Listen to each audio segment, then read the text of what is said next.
Hello. Okay.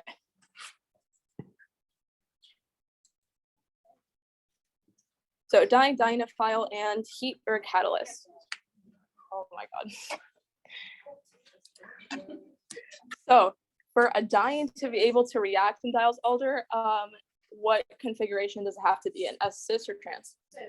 S-cis. So it either has to be in S-cis, it can be locked in S-cis, or it can be currently in S-trans, but able to rotate to S-cis.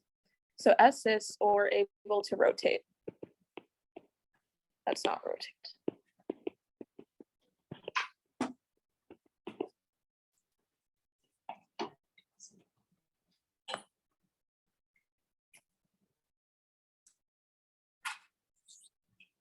Yes? Yes, I do. Well, I don't think I have so far. Like I've been pretty bad about it, but yes, they will not be on campus. They'll be on YouTube. Just Google my name. Yes.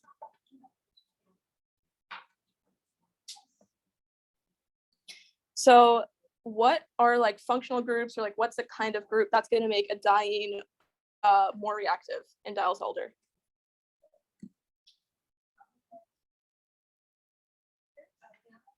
Yes, aldehydes wouldn't, ethers would. Do you know why?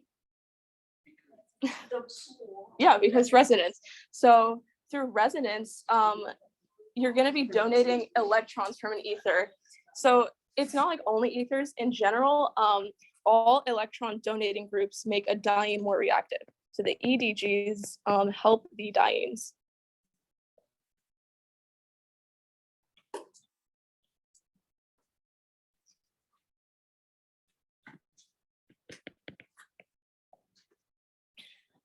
So an EDG, this includes, it's like two categories of donating groups. So the first category is like a resonance donator. So by resonance, you can have a bunch of groups donate electrons. So by resonance, you're going to send in lone pairs into the diene. So that includes like an NH2 group, or any like amino that has a lone pair on it. What else? I guess instead of NH2, it should be NR2 because it can be any group. An alcohol, and ether, and esters we'll talk about, so I'll just add it here.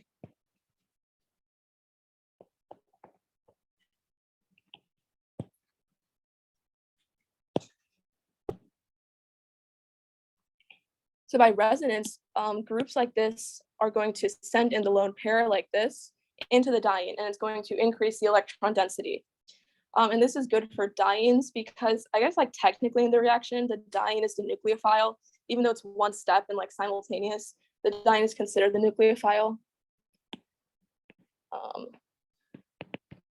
Yeah, so I don't know, if you get a question that's like, what's the nucleophile in the Diels Alder, it would be the diene. And as we know, nucleophiles like electron density.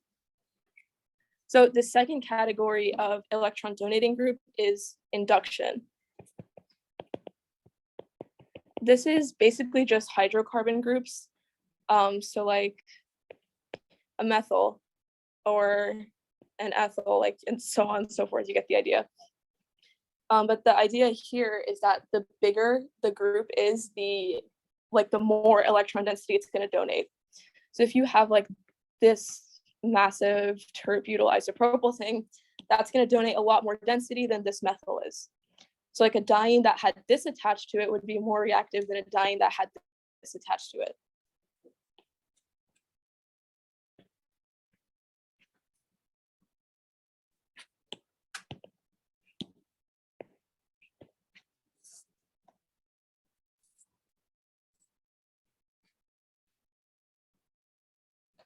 You said the bigger the group, the what? Like the more electron density it donates. So the bigger the R group, the better EDG it is. So for EWGs, you can guess what EWGs make more reactive: dienophiles. So what makes the dienophile more reactive? An electron withdrawing group. This is because I guess like the dienophile is going to act as the electrophile of the reaction. So it wants less electron density.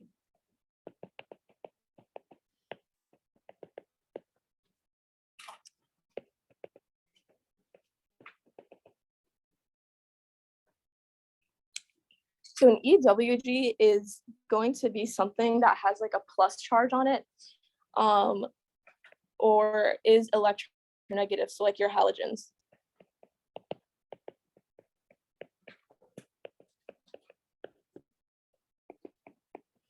So this includes like the NO2 group. The N has a plus on it. This is your halogens, with fluorine being the strongest one, the strongest withdrawer. Also like a trifluoride methyl, like a carbon with 3 fluorines attached to it. And basically all carbonyls, with the exception of the ester kind of.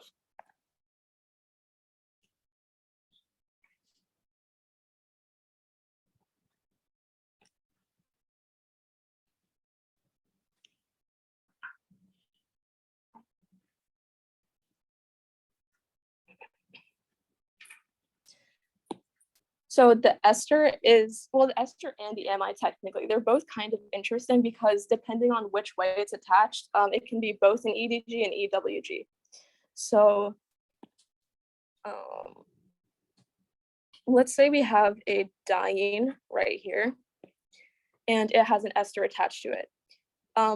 But there's 2 sides we can attach to the ester. We can attach the carbonyl side and we can attach to the oxygen side. So let's say first we're going to attach to the O group, and then the carbonyl is kind of removed. It's over here. So in this case, knowing that the oxygen has lone pairs on it, is this an EWG or EDG? Yeah, it's going to be an EDG because this oxygen sends its electrons into the diene. So this is an EDG.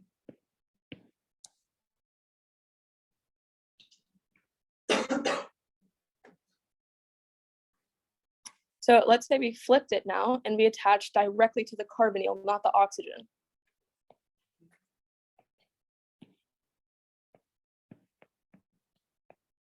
So now the OR group is hanging out on the opposite side. So now is this an EDG or a WG?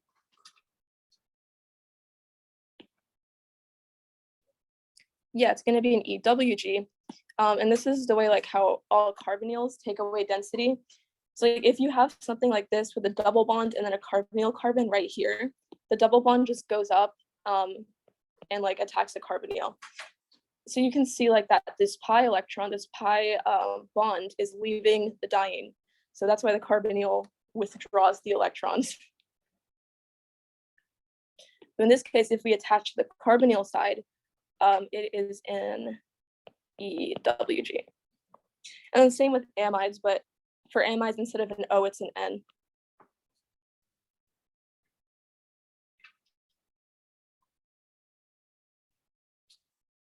Oh, there's one more EDG, speaking of nitrogen. This is like rarely shows up, but it's an N attached to 3 groups. So an N attached to 3 groups, that's 4 groups total, so it has a plus charge. Because it has that plus charge, it becomes withdrawing.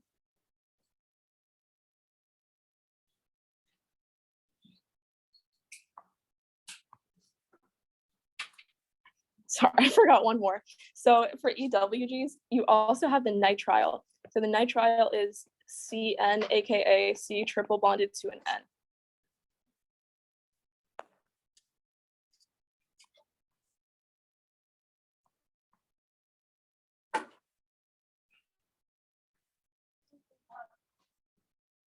Oh, you're welcome.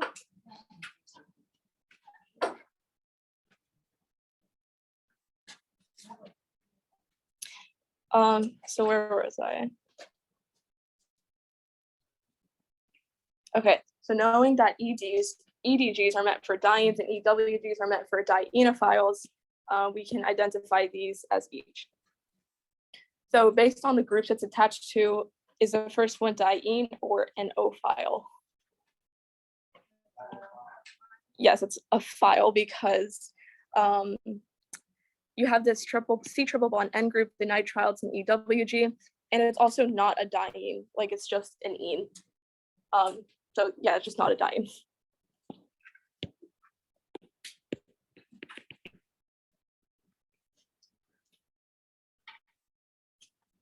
And what about the next two?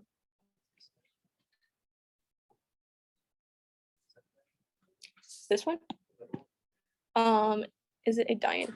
So technically it is like conjugated, but it's conjugated with the oxygen, so that makes it not possible. So because even though it is conjugated, because these oxygens are there, we're going to treat it like carbonyl EWGs.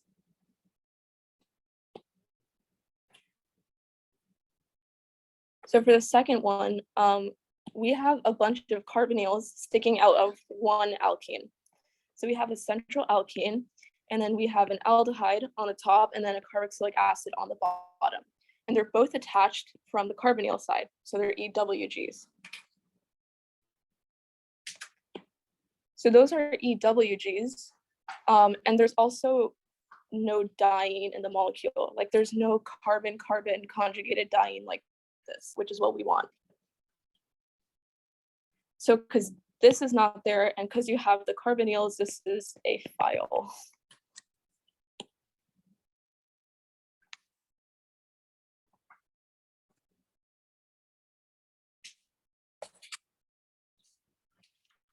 And the last one is a diene.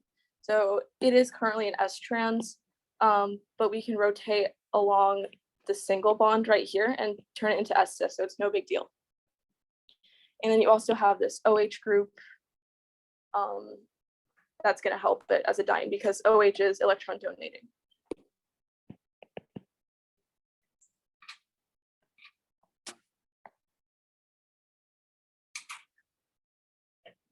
Just to make sure, when you're just saying it's a phile, like you just mean phile or Dienophile. Dienophile? Yes. Okay.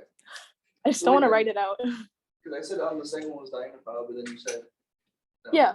No. I was like, I got confused with that. Okay. Oh, I thought you said diene. Oh no. My bad. Okay.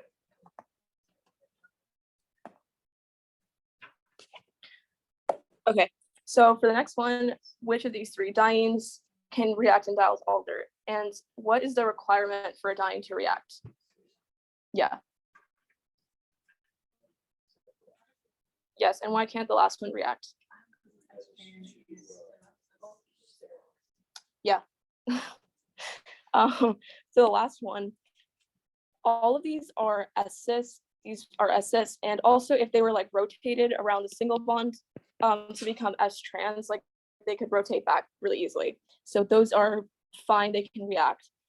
There's a problem with the last one because it has these two tert-butyls on it. So these two tert-butyls are very bulky. And if you rotated along this single bond, you would theoretically get this thing, which looks dumb because like these two tert-butyls are bumping into each other. There's too much like steric hindrance, it's not happening. So this is locked in S-trans because of steric hindrance.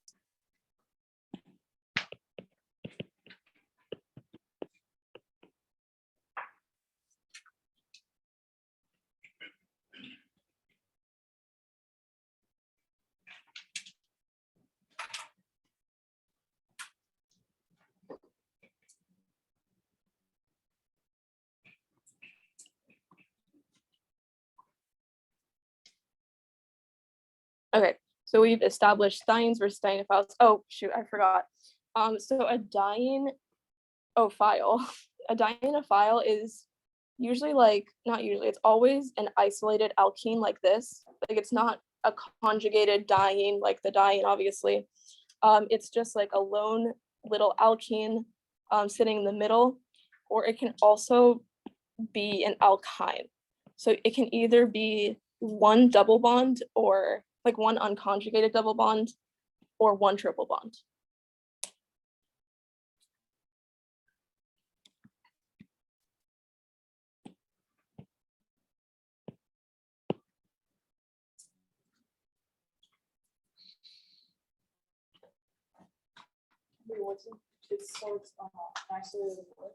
So it can be an isolated alkene like this, as long as it's not a diene, or it can also be a triple bond.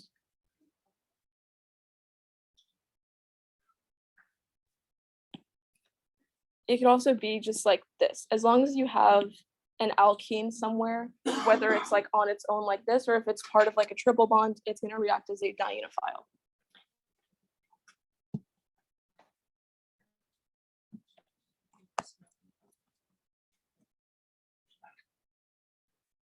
Okay, so let's talk about the reaction and the mechanism. So the mechanism is very simple. You just draw 3 arrows or 3 lines, whatever makes you happy. Okay, all these examples are kind of trash, so I'm going to make a simpler one. So let's start with a very simple diene and a very simple dienophile.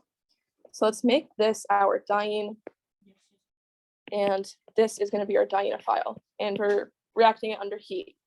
So the very first thing I do here is identify like what side is what. So what's a diene and what's a dienophile? It's very obvious in this case. And I draw these 3 lines. So the very first line is from the top of the diene to the top of the dienophile. So literally just like this. You can make it a line, you can make it an arrow, whatever makes you happy. The second one is from the bottom of the dienophile to the bottom of the diene. So like this.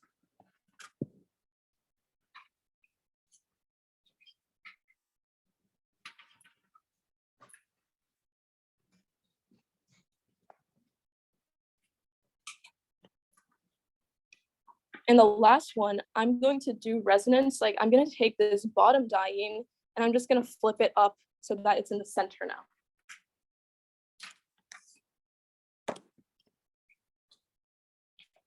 So basically, like you just have to find the dienophile, visualize like the 2 arrows or the 2 lines, and then visualize like the way that this diene or like this alkene is going to move.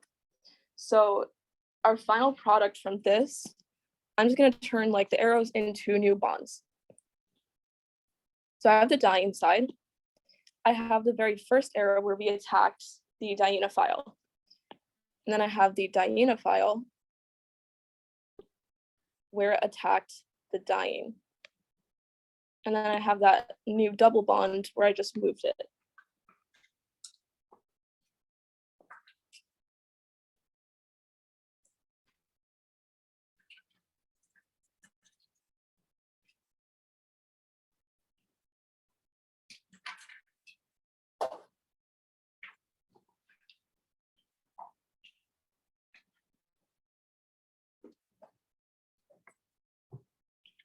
So yeah, that's just how the mechanism goes. It's just 3 little things and you can kind of just picture it eventually. So I'll give you another example where instead of just a plain alkene, we're going to be using an alkyne. So we're going to use a triple bond. So I'm going to take my same diene again, except I'm going to add an alcohol for funsies, and I'm going to give it an alkyne diene. And then on the alkyne, I'm going to add some halogens also for funsies. So now we do the exact same mechanism. We're just going to draw our 3 little arrows and then turn them into bonds, and then that's it. So the very first one was at the top of the diene attacking the top of the dienophile. And the next one is the bottom of the dienophile attacking the bottom of the diene. And the third one is the alkene moving up.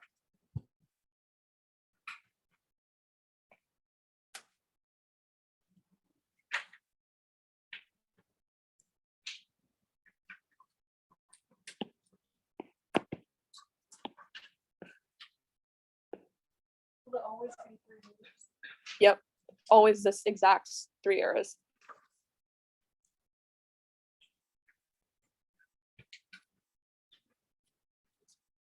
So the final product of this, I'm going to take my diene, just draw it the exact same way, except now it's bonded to the dienophile. So I have the top bond right here and the dienophile, and then I have like where the bottom of the dienophile attacks. That's weird. Yeah, I have where the bottom of the dienophile attacked, and then I have like this double bond where it kind of jumped up during the reaction.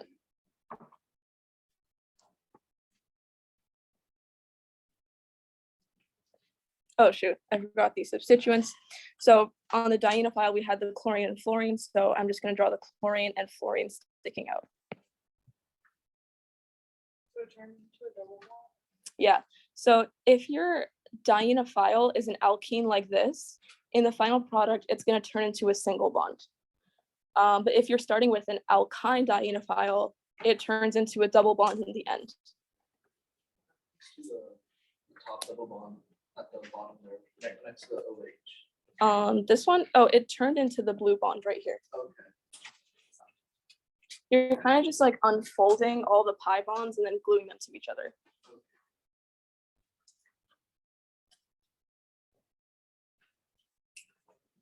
And then one of the bonds for the triple bond turn into the orange, Mhm. and then two stay.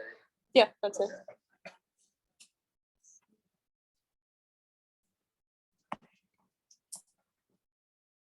Okay, so not bad. Good. So now what can happen is that the dienophile or the diene can be in a ring shape. So when we have a diene that initially is a ring, you're gonna get like a weird bridged molecule as your product. So let's find an example. Ooh, no. Okay, let me just make up another example.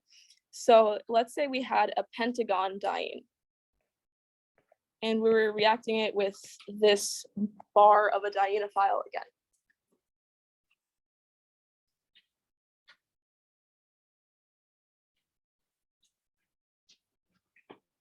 So we draw the three arrows again. The top of the diene attacks the dienophile, bottom attacks the bottom, and then this bottom alkene turns into the middle one.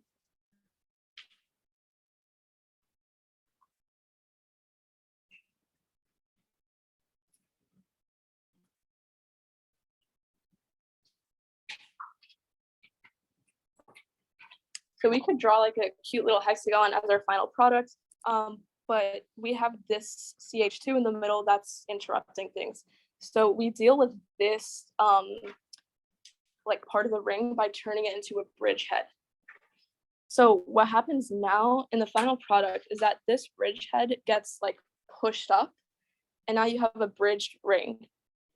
So if we drew this like in a planar form, then we'd still have our pentagon planar.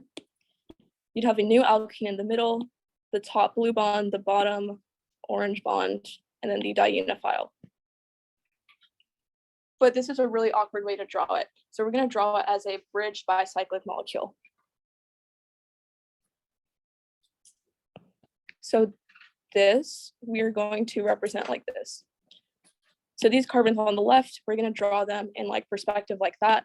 And then we're going to take this bridgehead and like push it up like this. And then it's easier to draw like the blue and yellow bonds. So the blue bond is in the back, the yellow bond is in the front, and it's attached to the dienophile.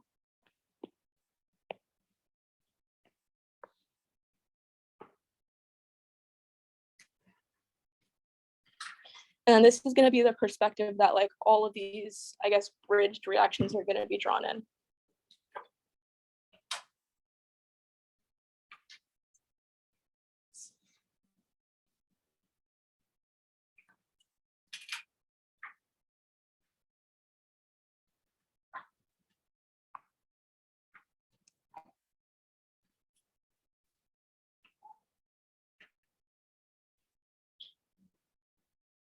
So, okay, there's one more thing to consider, which is exo versus endo. We'll just do that as we do the first example. So with the first example, On the left, we have obviously our diene because it's a conjugated S-cis diene. And then on the right, we have an isolated alkene with these two EWGs, these two aldehydes. So we know that's the dienophile. So on the left, we have our diene nucleophile. On the right, we have our dienophile electrophile. So I'm just going to do the exact same thing. I'm going to draw the blue arrow, the orange one, and then the pink one. And then I'm going to combine everything. But in this case, we do have a bridgehead, so we have to draw it in that, like, I guess, I forgot what it's called. I think it's like a boat conformation.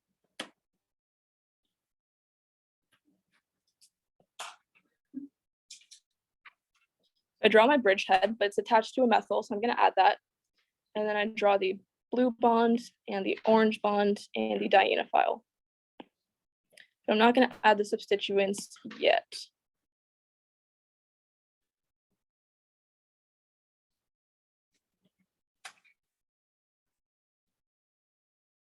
So do you remember, like, if you have a bridge product, did you like learn what exo and endo was? Do you remember it?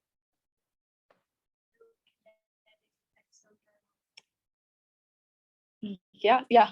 But yes, that's right.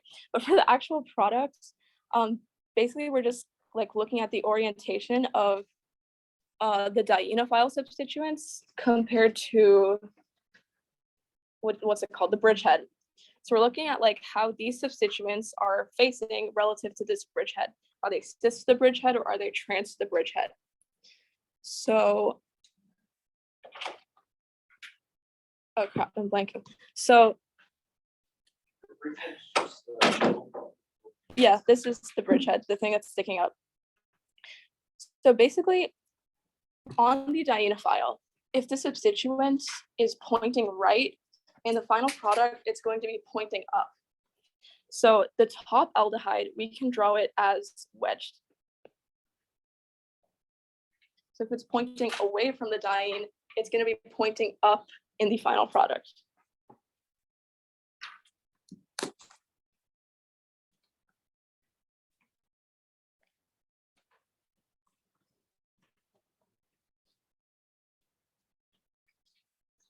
And for the bottom one, you see it's facing towards the diene.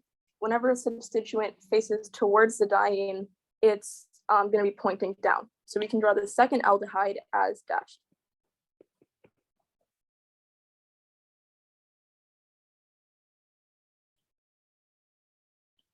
Okay, so the first problem was a really bad example for exo versus endo. We'll do another one.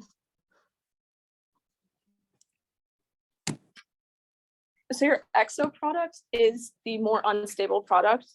So exo is when the substituents of the dienophile are cis to the bridgehead. So if these substituents over here are pointing up, if they're like pointing the same direction as the bridgehead, that would be the exo product. In this case, it doesn't matter because both these substituents are pointing the opposite way. So exo endo doesn't exist. I'll get back to it. Let me give you another example. Okay. So let's say we had another pentagon diene again, and we have this dienophile. So we have an alkene with chlorines pointing away from the dienophile. So which way are they going to get added in the final product?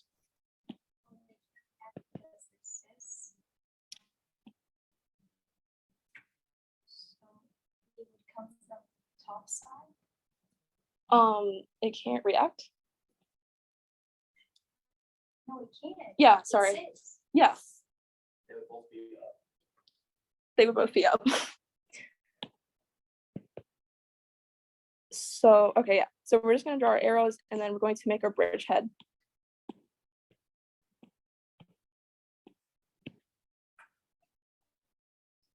So this is going to turn into your little hexagon. And then we're going to draw it as a boat because we have to.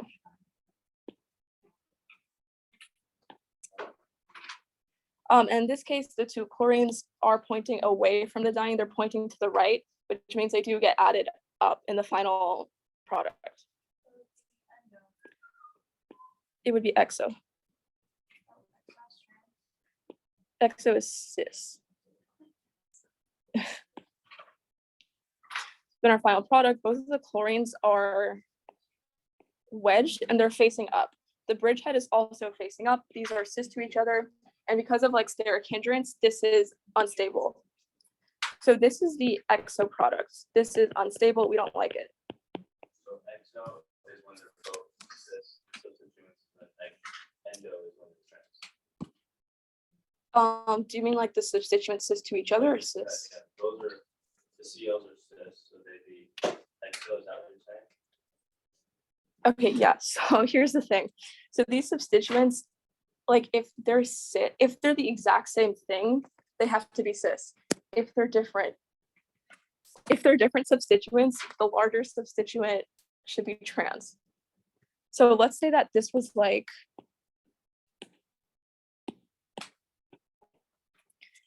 oh dear. So let's say, ignoring this reaction, we had this final product. We had a wedged carbonyl that was pointing up, and then a dashed chlorine that was pointing down. So in this case, the substituents are not cis to each other, but the bigger substituent, the carbonyl, is cis to the bridgehead. So in this case, because the bigger one is cis to the bridgehead, it's still exo, even though this one is pointing down. Exo agrees with the bridgehead, endo disagrees. Endo is trans with bridgehead. Yeah, so if we drew the other product where the carbonyl was dashed and the chlorine was wedged, that would be endo because the bigger group is trans.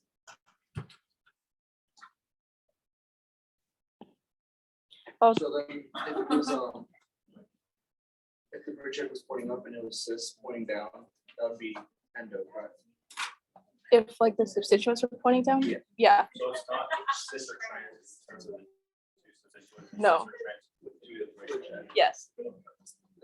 And then if you have like the first case where the substituents are the same thing, in this case, the substituents are trans and they're the same thing. So exo and endo doesn't exist because either way you slice it, it's all the same product.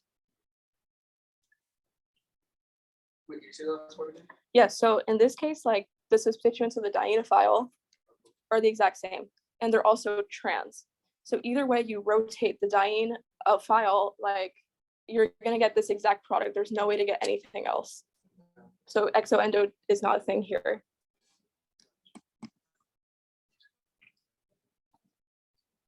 Question. Mhm. You said that if it's the same group as cis, it's still exo. Oh, so yeah, if it's the same group, like this thing here with the chlorines, since they're the same group, they have to both be cis for it to be exo versus endo. Because if the chlorines were trans, then you wouldn't have exo or endo. Mhm. If the Koreans were cis pointing up, then that would be exo. Mhm. And if pointing down, like dash, endo. Yeah. Okay. Yeah, that's right. So if we did this, but we just flipped the, what do you call it, dienophile, like if we made the chlorines pointing this way, then your final product would be, what?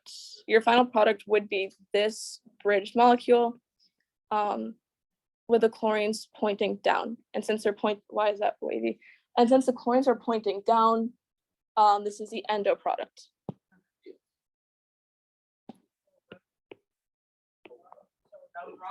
What? The thing I drew there, it was like unrelated. It was just another example. Are you missing the- I'm sorry. are you missing the bond there with the other part? For the one that's adding with the benzene, the cyclobenzene? Which one? It's just chlorine and then it's like, it looks like it's a methyl structure. I know it. Right under the 1130. This? So that plus CL double bond, yeah, what is it? Missing Oh one? crap! There's a it just it didn't show up. Yeah.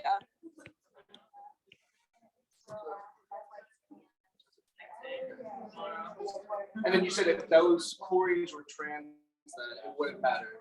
Yeah. Because then if you could rotate it, it would be the same. Mhm. Okay.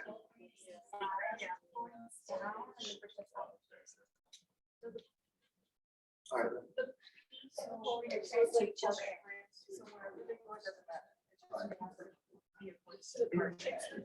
Is that first exo endo? What? This one? No, the one below. Why would you say that? Is the first thing can't. Uh-huh. Yeah.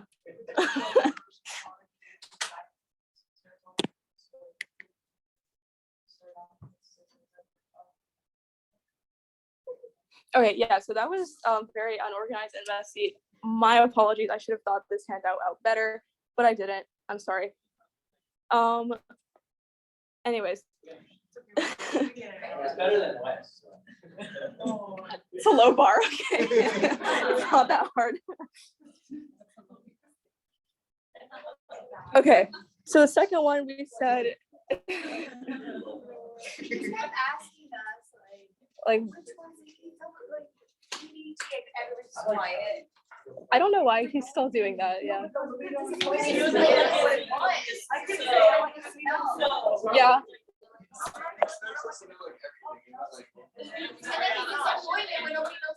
I'm sorry.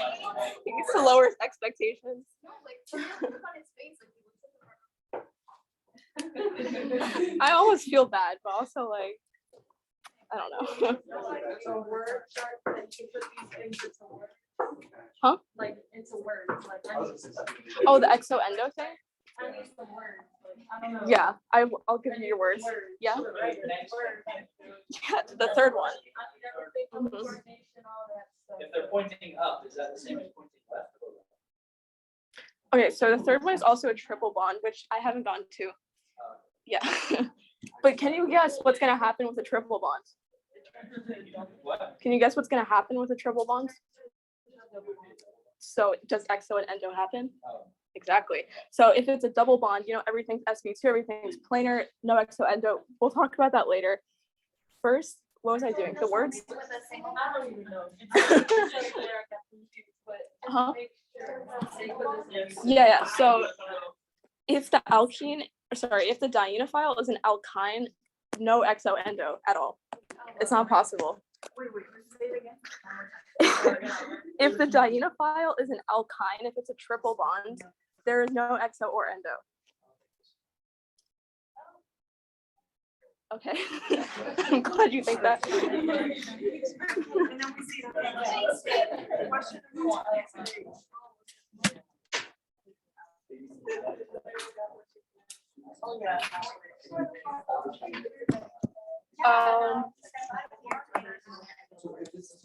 Okay, do we need more exo endo discussion or?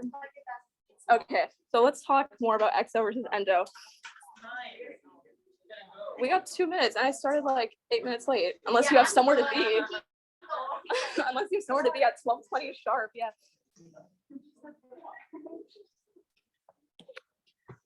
Okay. So exo versus endo. So if you have a Diels Alder product that ends in a bridgehead, you're going to be concerned with exo versus endo. So you have to consider this whenever you're like working with a bridgehead product.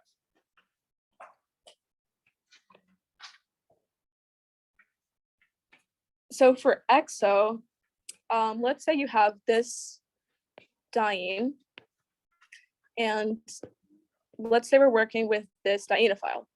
So we already saw the reaction for this. We already know the product is going to be like this. Oh shoot. So we draw our 3 arrows and our little pink one. And then we're just going to we're going to push up the bridgehead in the middle. So we have our boat. And it's attached to the 2 chlorines. So which way are the chlorines going to be facing, wedged or dashed? Yes, so in the reaction line up here, the chlorines are facing away from the diene. If they're facing away, in the final product, they're going to end up wedged.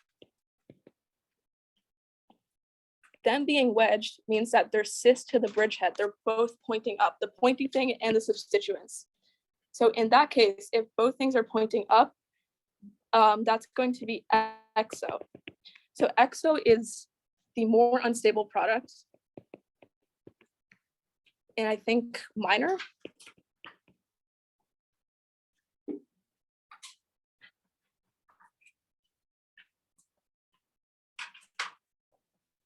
And it happens when these substituents are pointing away.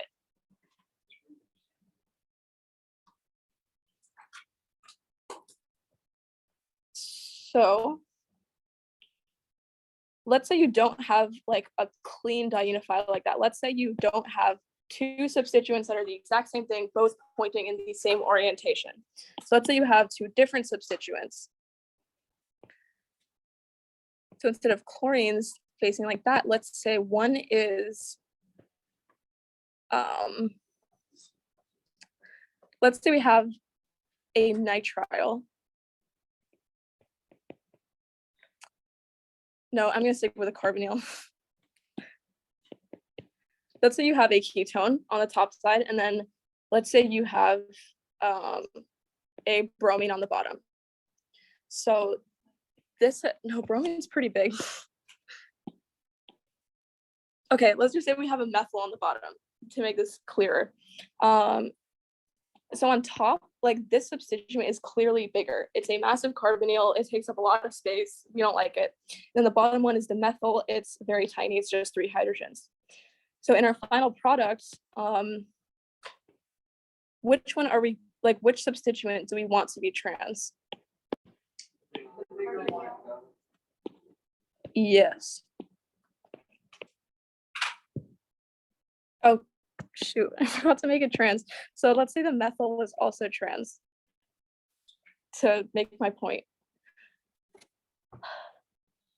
So now we have an option. We can either like rotate the diunifial. So we can rotate it 2 ways. We can keep it like this, or we can flip it so that the carbonyl is facing towards the diene and then the methyl is facing outwards. So if we keep it like this, the carbonyl is going to end up wedged. Do we want that? No. So we're going to flip it and turn it this way so that the carbonyl is going to end up dashed. That's much better. So like in the beaker soup, like the dienophile is just going to flip itself into this configuration so that it can end up endo. Wait, but this column is about exo, so we're going to stick with that. On the right side, right? Yeah, so we're keeping the carbonyl on the right side for this example.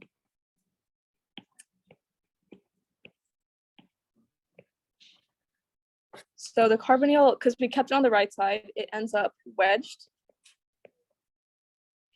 And the methyl is facing towards the diene, so it's going to end up dashed. So these substituents are trans to each other. So it's not like all these substituents are trans or cis to the bridgehead.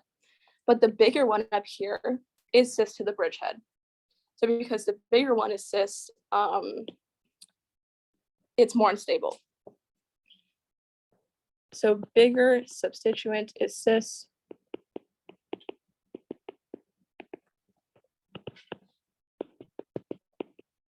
That makes it exo.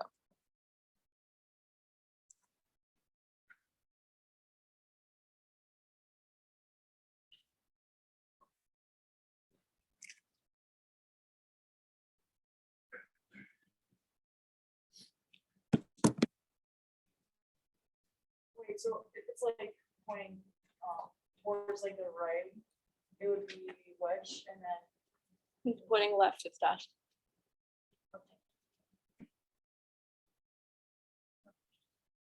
All right, so let's talk about endo. So endo is going to be when the bridgehead and the substituents or the biggest substituent are trans to each other. So bridgehead, oh my God. Bridgehead and substituents are trans.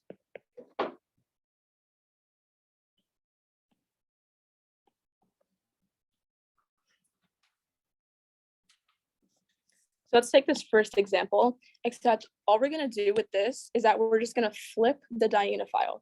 So instead of the chlorines facing right, we're gonna just flip it in space and put the chlorines on the left.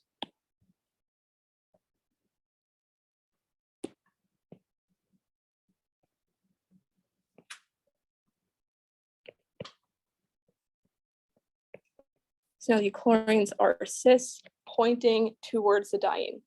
So when it's pointing left, pointing towards the diene, they end up dashed. So we do a reaction. And we're gonna get the endo product this time.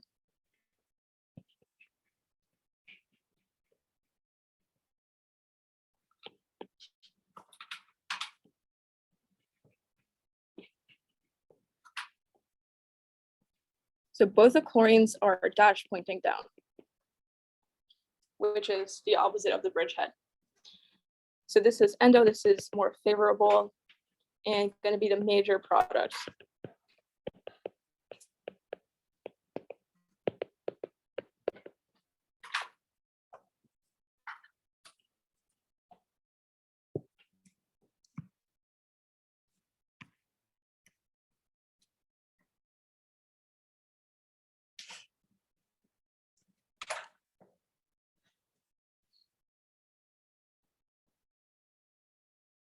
So now if we took the bottom example with like different substituents, we're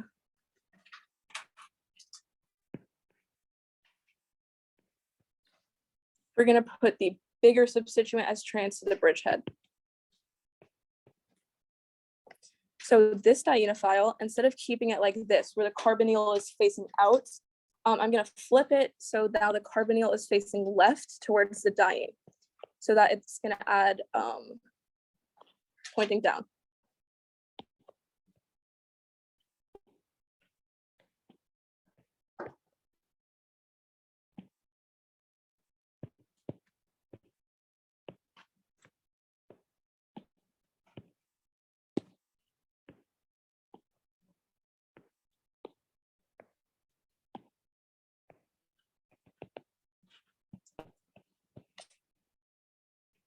Yes, now the carbonyl is dashed and the methyl is going to be wedged.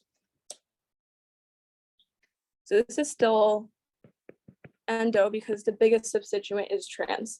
Although, yeah, I actually also don't think you're gonna see this. Like, I don't think he's gonna try to trip you up on this.